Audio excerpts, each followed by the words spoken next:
All right. We're finally to the verses in Revelation 2, the last part of the chapter from verse 18 on. And this is specifically going to be the letter to the church in Thyatira.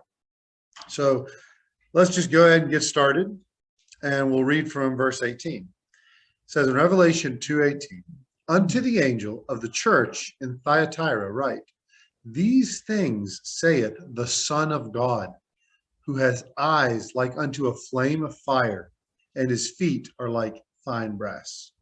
All right, so we have this church here, Thyatira. Literally means the castle of Thia, right? That's the, if you break down the word itself. It comes from in the Turkish language, in the area where it's at, which was Asia Minor at that time. The name is Tepe Mazarliji, okay? And that means hill graveyard or hill of the dead, okay? Mountain of the dead, essentially.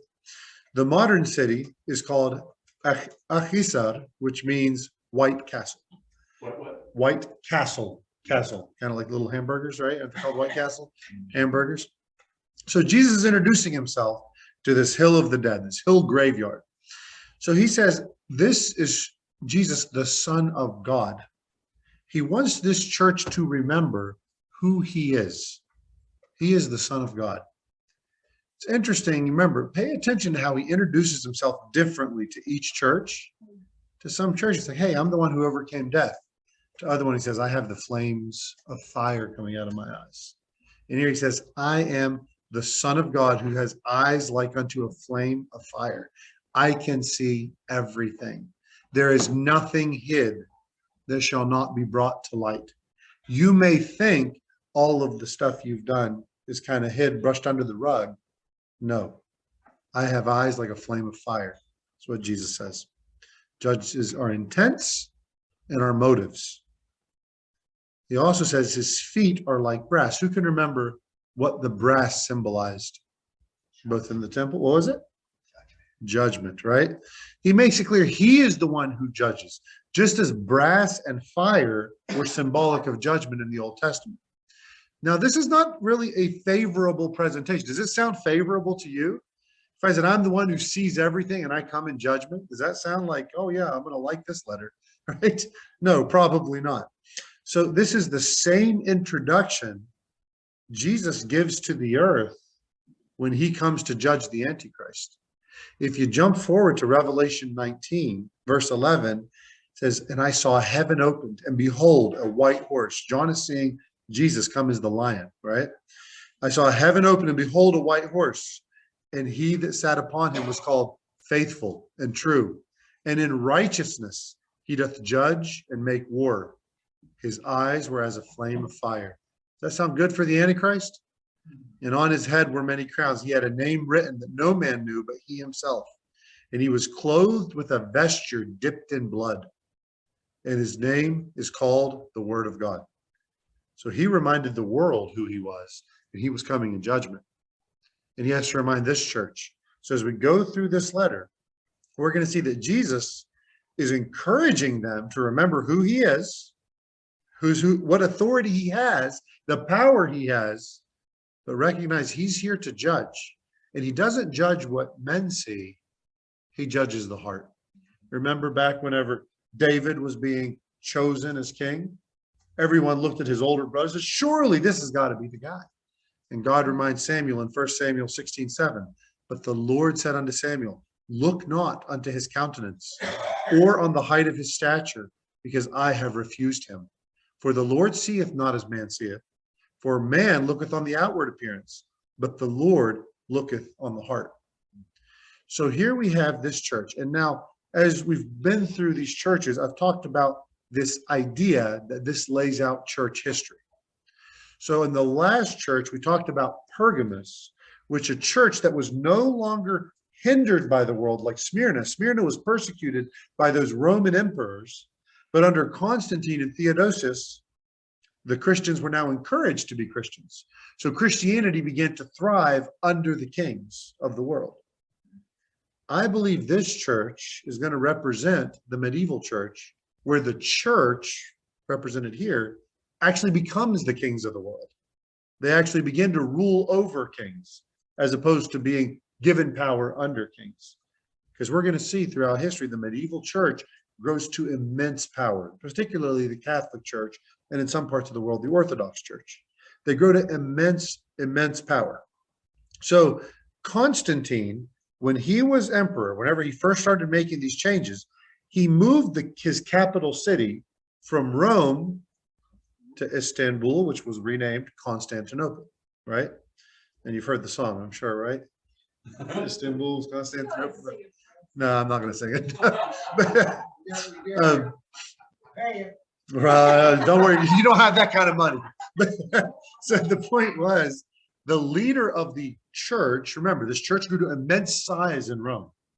So it had a lot of influence there. So there we have this Roman church leader, which was called a bishop, or biblically the elder or the bishop, right? Same term, interchangeable, was very powerful there. And there were huge amounts of people identifying as Christians. Remember, I say identifying because if you look back on how Pergamus grew, not all of them were believers. There were many people who just did it for the benefits of calling themselves a Christian. But when he moved his capital from Rome to Constantinople, well, that moved a lot of authority to the bishop of Constantinople or Istanbul, right? So they had some major disagreements. So the bishop of Rome, which later we'll just call the Pope, right?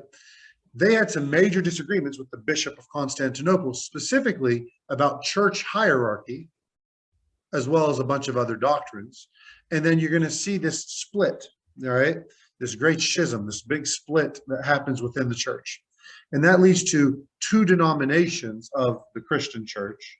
You're going to have the Roman Catholics. That's why we get the term Roman Catholics. And then you're going to get the Eastern, because where are they located, to the east, Orthodox. All right. So you're going to see these different things. And in particularly, you can get into all the little minutia about it. But essentially, the Orthodox don't recognize the authority of the Roman bishop as the head of the church. They just say that, the churches are, the hierarchy doesn't quite go that high where one person has. They reject the idea that the Pope is the representative of Christ on earth. That's one of the main differences between Orthodox and Catholics, but there's many other differences between them. Now, from there are about 30-ish denominations of Catholicism. We don't really hear about them because they're usually pockets, small pockets here and there. And there's about 38 denominations of Eastern Orthodox. There's also Oriental Orthodox churches across China and the Far East. There's about 14 denominations there.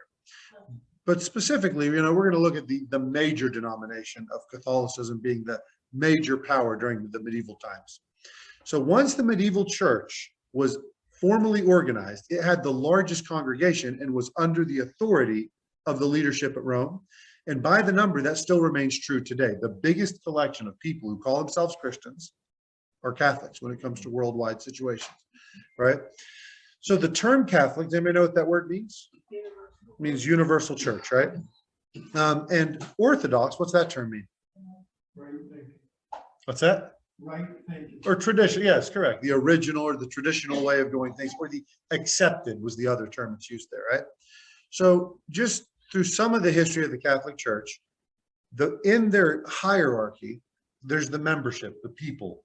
They make up the congregation. And under each individual congregation, they would be under the authority of the local priests. And then you would have the priests in a region would be oversaw by a bishop. And the bishops of a region would then be under the authority of the archbishops. And the archbishops under a much obviously bigger region would be under the authority of the cardinals. And of course, the cardinals would be under the authority of the Pope. And that's kind of how they set it all up. And the term Pope, does anybody know what that word means? Papa, father, right? Actually, if you speak it in Italian or in Arabic, it's Baba, right? Which is the other term for father, right? So this church particularly, when did the Catholic Church really raise to power? Again, we saw it growing. We saw Pergamus, that representative church, growing. But when did it really come to power? Well, we're talking somewhere around 440 AD, when Pope Leo I, he comes to power. Now, even though he was the head of the church, they had little in the way of political power whenever it came to ruling over the nations. So in 452 AD, the Empire of Rome was falling apart. The barbarians came in and they were attacking Rome and were literally at the gates of Rome. So Leo the First, he goes out and convinces Attila the Hun to spare the city. You guys have heard of Attila the Hun, maybe? Right? He was coming and conquering. And then a few years later, here comes Genseric the Vandal. And again, Leo the First goes out and he negotiates peace with this guy. So what happens? He becomes a hero to the people. So this reputation of Leo grows, and ultimately he claims lordship, absolute lordship, over the entire church. He is the final authority when it comes to these congregations, okay? And he proclaimed that any Christian that opposes his view was sure to go to hell, all right? Now, I have no problem with that claim, so long as his view is the Bible, right? I hold the claim that Jesus Christ, that's the only way to salvation. And if you disagree with me, I think you're going to hell too. It's not because it's my view, it's because it's what the Bible tells us is the truth, right? So he made the statement that that Leo is the absolute authority, right? So what happened to the actual formal Roman Empire? Well, the capital of the Roman Empire falls in 476 AD, and the Roman Empire fragments into much of what we see in Europe today and all these nations. And it allows these religious figures to seize a lot of power. So out of the ashes of the Roman Empire, this church gains very, very hefty amounts of power. But unfortunately, there were church leaders within that church that were extremely corrupt, between both local priesthoods and then local bishops that became very corrupt. About 100 years later, in 590-ish AD, there's this pope called Gregory the First. He seems like a really decent church leader. He's considered by many Catholics the first true pope, the one who really upheld the ideals of what they think the Catholic Church ought to be. He focused his effort to purify the church, finding these corrupt bishops and pushing them out, finding these corrupt priests, not allowing people to buy themselves high positions in the Catholic Church. Because that used to be how you did. It's all who you knew and how much you could afford if you could work your way up in power. About 150 years after this guy, Pope Zacharias, which is in 741 to 752, he helped make a nobleman named Pepin king of the Franks, which is the area which is Germany now. So he helped this German leader rise to power. The following pope, Stephen II, he had King Pepin lead the papal army. So the Catholic Church had its own standing army that was not loyal to any particular nation. It was loyal to the church. So he actually had this King Pepin lead this army to conquer the Lombards, which was a group of people that had pillaged Italy, where, of course, the Catholic Church was centrally located. So Pepin was victorious, and as a reward, what did he give the church? Most of Central Europe. This king of this German region, after defeating this group, he actually gifts the church most of what you consider Central Europe today. King Pepin's son, his name is Charlemagne, all right? For about 1,100 years, the Catholic Church is its own kingdom, not under the jurisdiction of any nation. It's its own jurisdiction. So Charlemagne, he reigned for about 46 years, ruling Germany, France, Switzerland, Austria, Hungary, Belgium, and parts of Spain and Italy. So during that time, when this leader was there, he would actually give power to the popes and borrow power from the popes. They were good allies. They would always help each other out when they had something they needed to do. And this led to the whole world, the whole civilized world at the time, to recognize the church as this extremely powerful force that really in many ways was more powerful than any empire that had reigned before it. But in 1870, relatively recently, right, the Catholic Church gives all of its kingdom back to the nations. It gives all the property back to the nations within the border thereof, with the exception of one place. I can just ask a question. Yeah. Which pope made the king stand outside in the snow and burn feet?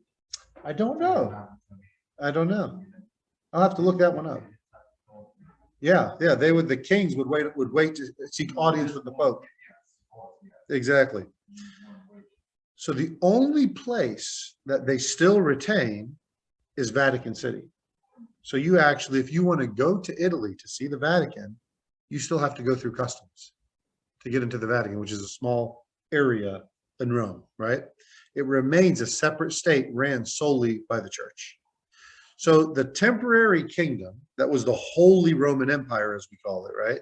This Catholic Church-based empire existed without any threat until the Frenchman Napoleon comes along, all right? Napoleon comes along and he defeats the Roman Empire, the Holy Roman Empire, in 1806. So, by the way, has anyone remember what Hitler's dream was for Nazi Germany? To be the Third Reich, right? They considered the First Reich the Roman Empire. It was a worldwide power. The Second Reich was the Holy Roman Empire. The goal of Hitler was to have an empire that was as powerful as the Catholic Church. You just think about how powerful it was. Again, we don't realize that in today's world. We don't realize the kind of power they held at one point. Through the colonization of America and all these other nations, guess what went with the colonization? Well, the religion to what we now, or we used to call the uncivilized world, right? We would carry on these religions, and particularly Catholicism continues to grow from country to country. And today, you'll find Catholicism pretty much in almost every nation on planet Earth, right? So that's the basic gist of the history of the Catholic Church. But again, that's not all good or bad. That's just what it is, okay? It's not controversial to talk about the negative history of the Catholic Church. Catholic historians will actually verify some of the bad things the church has done, as well as some of the good things. So there was a period of time in the early 900s that the Catholic Church actually labeled the rule of the harlots, right? Because that was all filled with corruption. Leadership was taken by inheritance. So if you're the son of the Pope, you had a better chance of being the Pope, most likely going to be the next Pope. Leadership was taken by inheritance. And no, not yet. Not yet, right? So it was taken by inheritance, and there was lots of adultery in the leadership, meaning a whole bunch of illegitimate offsprings of the cardinals and the bishops and the archbishops. A lot of illegitimate people showed up, and there was a lot of fighting for power and overthrowing and murder and all kinds of crazy things. Most of the leaders during that time only lasted 3 to 5 years, and they did horrible things, with adultery being very common among that time's church leadership. And that continued all the way up to the early thousands. And they were really, really bad. Go ahead, Jim. Well, and that goes on. I just watched a documentary or something recently about illegitimate kids of priests, Catholic priests all around. There's no question there is corruption. Now, unfortunately, I agree. You know, it's definitely true within the Catholic Church, but frankly, you're going to find it widespread among many denominations, unfortunately. So in 1198, and this may be the Pope that you're thinking of, but I'm not sure, Pope Innocent III, who's considered by most to be the most powerful Pope in history, he takes his position and he makes the claim that all things in heaven and earth and hell were under his own power. That's the claim he makes. He claims to be on earth, and this is where the first Pope to make the claim, that he is on earth in place of Christ, okay? A teaching that remains in the catechism today, that they are the potentate, they're the people here in place of Christ. He and his successors spilled more blood than any other period in church history, except during the Reformation, okay, when there was a lot of wars between this new group of Protestants and the Catholics. Is the title for that Vicar of Christ? Yes, that's correct. Yeah, in place of him, right? Yeah, that's the position the Holy Spirit has told us to fill. That this person is here and making the claim. Again, this is all just history. Okay, so every single king and queen in Europe obeyed his commands. This particular Pope, he forbid the interpretation and understanding of the Bible by the lay people, particularly if it contradicted what the church was teaching. So if you read a passage in the Bible and it agreed with what the church taught, that's fine. But if you read it and you said, no, this is not what the church teaches, forbidden. Here is the decree concerning the use of sacred books. It says, furthermore, to check unbridled spirits, it decrees that no one relying on his own judgment shall, in matters of faith and morals pertaining to the edification of the Christian doctrine, distorting the holy scriptures in accordance with his own conceptions, presume to interpret them contrary to that sense which the Holy Mother Church, to whom it belongs, saying the scripture only belongs to that church, to judge their true sense and interpretation has held or holds, or even contrary to the unanimous teaching of the fathers. So if you contradict what the church has always taught, you are wrong. Even such interpretations should never at any time be published. So it was forbidden to record, share, teach, spread the word of anything that contradicted what the church held to be true, okay? Those who act contrary to this is all from the edict, from the decree. Those who act contrary to this shall be made known by the ordinaries, so you had to report them, and punished in accordance with the penalties prescribed by the law. Those penalties weren't so great, okay? A lot of them would involve being killed. Only clergy were given legal access to the Bible. The Pope began the practice later on of the Inquisition. That's Pope Innocent. And then it's continued on by Pope Gregory the Ninth. So what is the Inquisition? Now, this is relevant to what we're reading here. During that time, I'm mistaken. The Bible was written on in Latin. Right. It was written, and it was only recorded and duplicated in Latin. And translations did get out there, but the groups who held those translations, they're pretty commonly labeled as heretics. And I'm going to mention a couple of them here. And all of these heretical supposed views they held, if they did hold some of these views, they were heretical. But the only record of their beliefs that we have are the record the Catholic Church provides, because it was the only history allowed to be recorded. I'm not saying it wasn't, we don't know, right? But that's the idea. You're right. Only the clergy would have it. So here's what the Inquisition was. And I say this for a reason, because I believe it relates to what we're going to read here.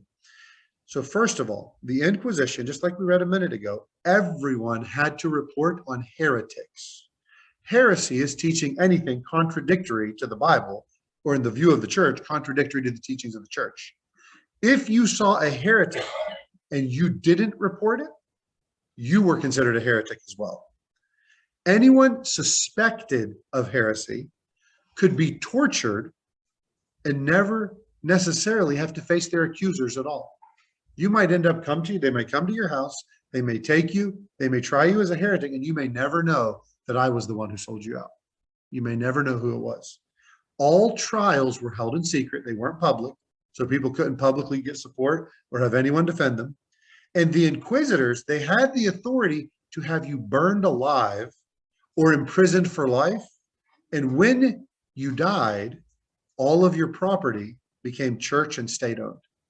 So everything you own goes to the church or to the local government. Thousands of people were destroyed. Particularly, there was a group called the Albigensians who read the Bible, and they taught against the Catholic Church based on what they saw in the Bible. Now, the majority of these people, they were in southern France and in northern Italy. Well, Pope Innocent III, he ordered all of them exterminated. They were completely wiped out. Nobody knows exactly how many. Also, the Waldenses, this is another group, about 900,000 of them were killed. So this Inquisition lasted 500 years, where any opposition, again, the stated statement was to stop heresy. But again, if we read in our Bibles, is this how God tells us to meet with those who oppose us, to restrict us? You can see there's some liberties taken by the leaders of this church, if we call it that. Did you have something? So the guys that actually implemented that was the Crusaders, right? The Crusaders would be the ones that would actually travel down to the promised land. Southern France and kill them all. Right, right. And It's that's, not just killing Jews in Israel, they're killing Christians in southern France. and And I think Dave Hunt said that those soldiers killed more Christians than they did Jews or Muslims. yeah, I don't know about that statistic, but it wouldn't surprise me based on the numbers we have here. That wouldn't surprise me one bit. Mhm. Eastern Church was totally opposed. And we know that the the Catholics and the Orthodox had some pretty violent wars as well. Well, I Right. say that because a lot of the unbelievers will say, well, you Christians had your crusades. No, we were victims of it too, Mhm. as far as actual believers. You got another group that wasn't the, Albigensians. to the Orthodox, no, Mhm. doing, customs in, Castle Nassir, Mhm. Paris, and other Eastern church separate. Right, it was totally separate. Now, again, to be, Orthodox church. oh, you mean, okay, got you. So it's not the Orthodox, but another separation between. The point we're getting at here, this is not speaking of individual Catholics. This is not speaking of individual faith. This is talking about corrupt leaders in the history. Right. So specifically when it comes, and this is just for reference for those who are interested, people will say, listen, these Albigenses and these Waldenses, they were preaching heresies. And maybe that's true. Again, we don't know. But here's what secular historians say about these particular groups. The source for these is the Encyclopedia Britannica. And for those of you who aren't familiar, that was essentially the authority for information for many, many years and still remains one of the best well-resourced areas, right? So here's what it says about it. It says, it is exceedingly difficult to form any very precise idea of the Albigensian doctrines because present knowledge of them is derived from their opponents and from the very rare and uninformative Albigensian texts which have come down to us. What is certain that, above all, they formed an anti-sacerdotal party in opposition to the Roman Church and raised a continued protest against the corruption of the clergy for their time. That's from Britannica.com. You can read about it. The Waldenses, they reported heresy and they rejected the sacraments. That was their great sin. They believed that faith or salvation came by faith alone. So it says, this is again from the same source, it says, therefore, the Waldenses departed from the teaching of the Roman Catholic Church by rejecting some of the 7 sacraments. The confession of sins was guided by their leaders, but did not require a priest. This is the Waldenses. They rejected the use of indulgences, which means I could pay you so that I could go and sin. I want to go indulge in adultery, I'll pay for that sin. So I'm not judged for that. And even the Catholic Church will acknowledge this was a bad practice, right? So that's one of the things they had. They believed baptism was to be full immersion in water and was not to be administered to infants. Eventually, the elements of the Eucharist, they thought the Eucharist, which the Catholic Church holds to be the actual body and blood of Christ, they said, no, it's only symbolic. So they deny this idea of transubstantiation. They also rejected the notion of purgatory and of prayers offered for the dead. Their views were based on a simplified biblicism, moral rigor, and criticism of the abuses in the contemporary church. They accepted the Bible as the sole total authority of doctrine. Additionally, a formal church building was not necessary to worship God, according to this group. And thus, many Waldenses held services in their homes, stables, or other locations. Doesn't sound so heretical based on all the information we have, right? Kind of sound like the Chinese church. It does. Sounds like the underground house church, right? But again, we're talking about the leadership of Catholicism. And if anyone here, attends a Catholic church, this is not an attack, because wait till we get to the denominational church. It doesn't, their report cards is not that good either. So this Inquisition happened, and there were other Inquisitions, like in Spain, there was one called the Spanish Inquisition, and there were really corrupt practices there, such as selling people, again, that's that idea of indulgences. You can do whatever you want if you pay enough. We can all agree, and Catholics today will also agree, including the Pope and the priests, that this was wrong, right? And if you studied the scriptures, again, if you had access to the scriptures and you weren't clergy, you had a major problem. So whenever you tried to tell them, no, what you're doing is wrong because the Bible says so, well, you're actually indicting yourself. You're actually confessing guilt right there. So it was a scary time. But in the early 1500s, one of these Catholic theologians, he took a stand against a series of these practices and these beliefs that he thought were corrupt and wrong. And he nailed them to the castle in Germany, the 95 Theses, all right? And of course, this was Martin Luther. And as a result, he was permanently kicked out of the church, excommunicated as the term is, right? And this advanced to a movement which we later read about called the Reformation. And I believe that's represented by the next church that we'll talk about later, right? As a result of the Reformation, there was a very special sect of Catholicism that were called the Jesuits. And they were sworn to live and die for the Pope and to wipe out anyone who dared question the Pope. One of these people led to what we call the St. Bartholomew's Massacre. And that's where Catherine de' Medici, right, from Italy, she led the St. Bartholomew's Massacre where they killed over 70,000 Huguenots, right? So you can see there's a lot of blood history, a lot of bad history. Now, again, none of these things are things the Catholic Church denies. They actually acknowledge many of the past sins. And to their credit, on May 21st, 1995, the Pope goes out and he asks forgiveness of the world because of all the wrongs and crimes committed by the Catholic Church in history. And he actually says, you know, in March 20th, 2017, he asks forgiveness of in Rwanda, there was a genocide, and the church was there as part of that. And he asked forgiveness of the Rwandan people for their involvement with the genocide. So, I mean, I'm not talking about controversial things, but here we see this history of the church. Not all of it was good, but there are good things the Catholic Church has done, and we're going to talk about those in a minute too. So we get to verse 19. So again, God wants to remind them who he is and his power. So he says in verse 19, he says, I know thy works, thy charity and service and faith and thy patience and thy works, and the last to be more than the first. So he knows their works and their service. He's like, okay, there are things you've done that are good. And in some ways, the things you do at the end are better than what you did at the beginning. At the beginning, you made some mistakes. Later on, you did much better. So this church, despite all of its historical evils and mistakes and missteps, right? They've also done quite a bit of good over the years for people around this planet. So again, we've already talked about how some of them have apologized more recently for mistakes of the past. We know that there, as you mentioned, there was a lot of sexual sins within the church. And we see that the church came by and actually has done a big crackdown. Whenever they are finding this out, they're actually bringing it out into the open. They're disciplining their clergymen. They're removing them from office. They actually are doing a lot to, and no longer protecting or hiding these people like they did in the past. In the past, there was like somebody would get into trouble, they would just move them to another area. And they would get from that area to another area. And obviously that's a very corrupt practice. So there's always work that needs done, but they are making strides and trying to improve.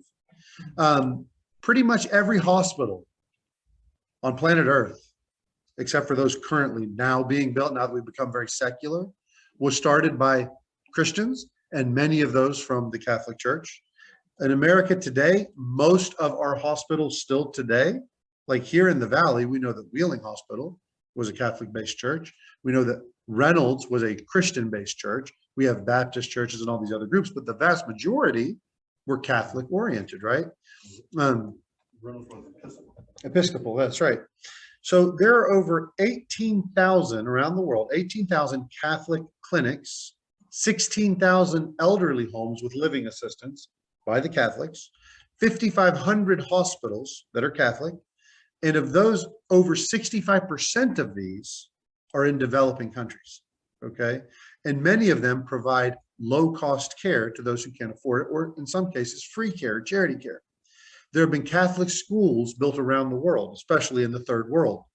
The same is true of orphanages. There's all kinds of different charities that are, again, Catholic Church based. So they provide for those in need. They try to help people. And of course, you have a lot of missionaries around the world. Very few people in my generation wouldn't know the name Mother Teresa. They may not know all the details of what she did, but she was kind of like, that's the person who gives up her whole life to try to help others. I'm sure you've all heard the name if you don't know anything personally about her. This church, despite all their failings, we can't argue that nothing good has ever been done from them. That's just not true. There's many good things.